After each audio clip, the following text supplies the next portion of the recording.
We're gonna be safe and sound tonight. Hello everyone, today we have closing costs in Arkology. This is something that just actually popped into my head. I said, wait a second, if the property ledger of Arkology is all on our side on the social contract level, then we are in control of that bureaucracy, the real estate ownership bureaucracy. And it's really quite simple bureaucracy. You just put one input on a ledger saying the transaction date and the transaction amount and who's the owner, who's the previous owner. It's filling out a sheet of paper. It's the exact same as like transferring a car, transferring the ownership of a car. So how does this make any sense? Average closing costs for the buyer run between about 2 to 5% of the loan amount. That means on a $300,000 home purchase, you will pay from $6,000 to $15,000 in closing costs.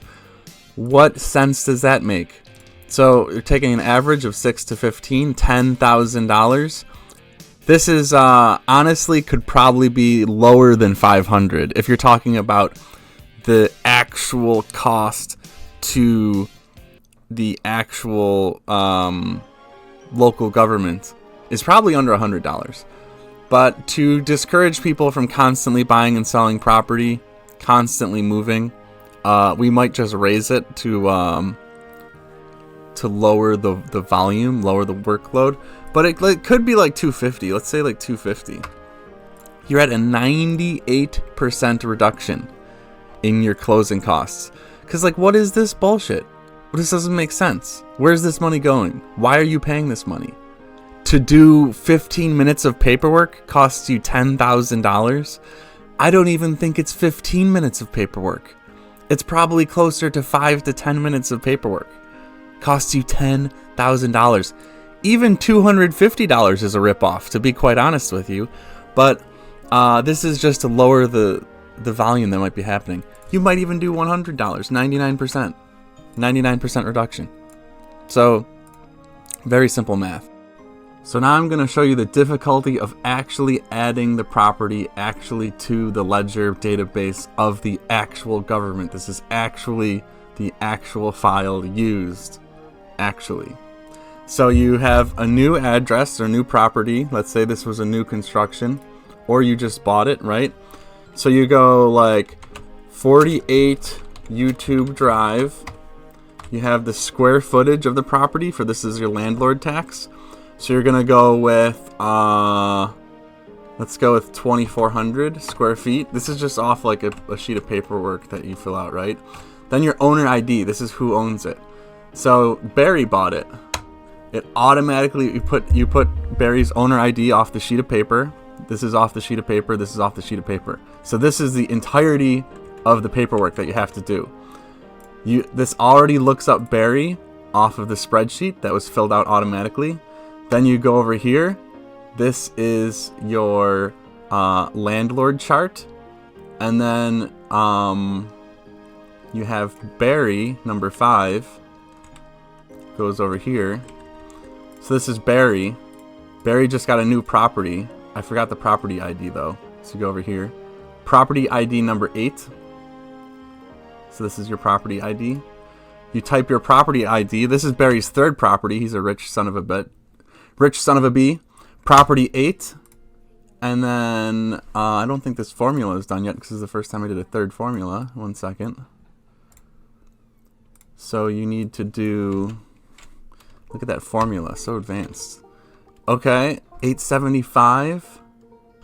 Oh, duh. We just changed this to Z5. Whoops. Okay. So then it looks up your property, the square footage, automatically off of this chart using our VLOOKUP. And then this property is automatically added to the total. Oh wow, there's already had the 3rd one. Already added to the total. So your landlord tax is already calculated by these 3 properties. And then your UBI, your landlord tax goes here, calculates your UBI here with your age here that is already all calculated. this is what you get every month right here. So this person, obviously their landlord tax is a little wonky. Someone put 50,000 here. Interesting. So anyway, I think I did that when I was talking about the formula, just showing how much you'd pay for $50,000 square feet. So this person is obviously contributing a lot to the net UBI. Multiplies by -1, and it's usually in the red. But since I have that person with 50,000 square feet getting $26,000 a month, then I'm net 26,000 or plus 26,000 as my budget, right? So this is what he owes. The red is what you owe, and then the black is what you're getting paid. Very important statistic. So then you have your average estimated sin tax based on the number of people in your community. And then you have the same thing with your revenue. You just guess. These would be measured. These are very hard to estimate. This is your profit per resident. So your average resident is profiting. The government is actually profiting $2,300 per person. This is the government's profit per month. So, and then we have our salaries only at 300 right now. But hopefully that'll be pretty low, especially with 10 people. You're looking at very low salaries, a very low monthly salary.